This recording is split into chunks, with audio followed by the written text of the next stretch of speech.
Hello, I am Nitin Gimire from Team Bird's Eye. It's a solution addressing tracking and conservation of migratory birds in Nepal. Our model takes SiamNet as the base model to build an audio classifier using ModelMaker.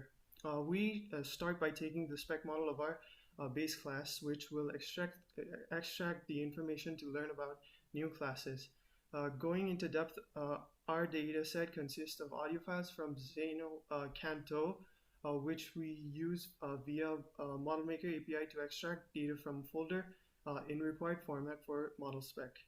Then the data is loaded, split, trained, and created using create method. After that, we tested the model and exported it into a TF Lite file. Okay, यो चाहिँ हाम्रो Android app हो। हामीले चाहिँ Android एपलाई चाहिँ IoT मोडलको रूपमा use गरेको छौँ खासमा चाहिँ।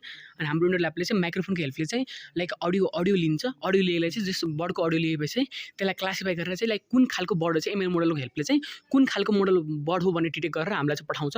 लाइक यहाँ हेर्न सक्छौँ हामीले चाहिँ हाउस स्पाइरो डिटेक्ट गर्यो। यो चाहिँ हाम्रो भ्यू पेज हो। यसमा चाहिँ जस बर्डको डेटाहरू सब छ, लाइक कुन खालको बर्ड हो, कस्तो बर्ड हो, माइग्रेटिङ रुट के छ, सबै कुरा देखाएको छ यसमा चाहिँ। ओके, यो चाहिँ हाम्रो साइन इन पेज हो। हामीले चाहिँ लाइक एपबाट चाहिँ अथेन्टिकेट गरिरहेको थियो। अनि सेम अथेन्टिकेसन हामीले चाहिँ वेबमा पनि इन्टिग्रेट गरेर खासमा चाहिँ हाम्रो चाहिँ लाइक एपमा जुन इमेल आइडी र पासवर्ड हालेको थियो, सेम इमेल आइडी र पासवर्ड हामीले चाहिँ यो वेबमा पनि हाल्छौँ।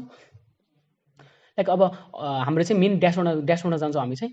यो ड्यासबोर्डमा चाहिँ हामीले चाहिँ लाइक दिनमा कति बर्ड भेटाइरहेको हुन्छ, लाइक कस्तो खालको बर्ड, इन्डेन्जर बर्ड हो कि एक्सटिङ बर्ड हो कि कस्तो बर्ड हामीले चाहिँ जो डिटेक्ट गरेर हुन्छ। यो पेजमा चाहिँ ओभरअल लाइक डेली स्ट्याटसहरू देखिरहेको हुन्छ। हामीले चाहिँ तल म्याप देख्न सक्नुहुन्छ। म्यापमा चाहिँ हामीले चाहिँ लाइक कुन बर्ड आइरहेको छ भन्न सकिरहेको हुन्छ। अनि यहाँ चाहिँ कुन कस्तो खालको बर्डहरू कतिवटा बर्ड भेट्यो भन्ने देखाइरहेको छ। हाम्रो जो डिभाइसले चाहिँ कहाँ इन्स्टल भइरहेको छ, लाइक यो चाहिँ सब डेटा चाहिँ पार्टिकुलर युआइडीको लागि मात्रै हो। यो चाहिँ लाइक डेली अपडेट भएको डेटाहरू हो। यो चाहिँ साइडमा डेटहरू पनि लेखिरहेको छ। अनि यो चाहिँ लाइक म्यापमा चाहिँ फिड भएको डेटाहरू हो। कुन बर्ड कहाँ भेटिरहेको हामीले चाहिँ जस लोकेसन ट्र्याक गरेर आयो। ठुलो म्यापमा लाइक मेन म्यापमा हेर्दाखेरि चाहिँ हामीले चाहिँ लाइक डिफ्रेन्ट प्याटर्न देख्न पाइन्छ। यसमा चाहिँ लाइक डिफ्रेन्ट खालको बर्डहरू चाहिँ कुन रुटबाट गइरहेको छ भन्ने देख्न पाइन्छ। लाइक हामीले यहाँ धेरै प्रकारको बर्डहरू देख्न पाइरहेको छौँ। यहाँ हेर्दाखेरि चाहिँ लाइक हाउस स्प्यारो बर्डहरू चाहिँ लाइक हाउस बर्डरको प्याटर्न देख्न सकिरहेको हुन्छ। चेस्टनटको पनि प्याटर्न देख्न सकिरहेको हुन्छ। लाइक धेरै बर्डरहरू चाहिँ अलग अलग रुटबाट गइरहेको हुन्छ। कुनै चाइना टु नेपाल गइरहेको छ भने चाहिँ कुनै नेपालबाट चाहिँ इन्डियातिर गइरहेको छ। लाइक पार्टिकुलरली सर्च गर्दाखेरि चाहिँ लाइक हाउस स्प्यारो सर्च गर्दाखेरि चाहिँ हाम्रो चाहिँ लाइक पार्टिकुलर प्याटर्न देख्न पाइरहेको छ। धनगढीबाट स्टार्ट भएर चाहिँ इन्डियातिरबाट हुँदै फेरि नेपालतिर गइरहेको छ। यो चाहिँ हाम्रो रियल टाइम लाइक डेटाबाट अपडेट भइरहेको हो। हामीले चाहिँ लाइक लोकेसन लिएर चाहिँ पार्टिकुलर डेटको लोकेसनलाई अपडेट गरेर चाहिँ जुन डेटमा हाम्रो एपमा देखिरहेको छ त्यो लोकेसनलाई अपडेट गरेर चाहिँ हामीले लाइक एउटा प्याटर्न जस्तो क्रिएट गरेको छौँ। यो प्याटर्नलाई चाहिँ हामीले चाहिँ फ्युचर अरू डेटाहरूलाई चाहिँ एनालाइसिस गर्नको लागि युज गर्न सकिन्छ। अरू बर्डको हेर्दाखेरि चाहिँ हामीले लाइक चेस्टनट हेर्दाखेरि चाहिँ चेस्टनटको पनि प्याटर्न देख्न सकिन्छ। यो चाहिँ अहिलेको लागि चाहिँ हाम्रो लाइक एउटा फिक डाटा जस्तो हो।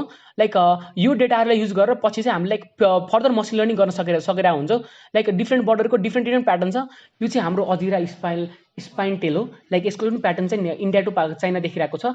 लाइक हामीले चाहिँ डिफ्रेन्ट बर्डरको लाइक प्याटर्नलाई उ गरेर एनालाइज गरेर चाहिँ लाइक फर्दर स्टडी गर्न सकिन्छ। अहिलेको लागि चाहिँ हामीले लाइक डेटा पाउन एकदम गाह्रो भयो। डेटा चाहिँ कति पनि डेटाको चाहिँ बारेमा राखेको छ, राम्रो डेटा राखिरहेको छैन। सो हामीले चाहिँ अहिले चाहिँ लाइक फेक डाटाको रूपमा चाहिँ युज गरेको छौँ। लाइक तर फर्दर चाहिँ हाम्रो यो एप राम्रो एकदम हाई लेभल भइसकेपछि चाहिँ हामीले चाहिँ स्ट्याटिस्टिकमा चाहिँ त्यो डेटा युज गरेर चाहिँ लाइक ग्राफ बनाउने छ हामीले चाहिँ फ्युचरमा चाहिँ। यो चाहिँ हाम्रो मेन ड्यासबोर्ड भयो। Thank you, that is all. हामीले चाहिँ लाइक अर्को एपबाट चाहिँ डेमो देखाउन खोजिरहेको छौँ। यहाँ चाहिँ तल हामी झापातिर हेर्न खोज्ने भने चाहिँ कुनै पनि खालको बर्डहरू देखाइरहेको छैन।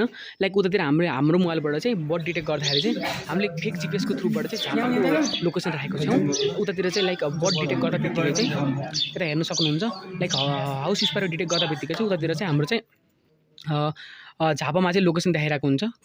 हाउस स्पाइरो डिटेक्ट गऱ्यो र हाम्रो अलार्म पनि बज्यो। यो बजार चाहिँ हामीले यति बर्ड कुनै पनि रियर बर्ड हो भने चाहिँ अलार्म बजाउने गरेको छौँ।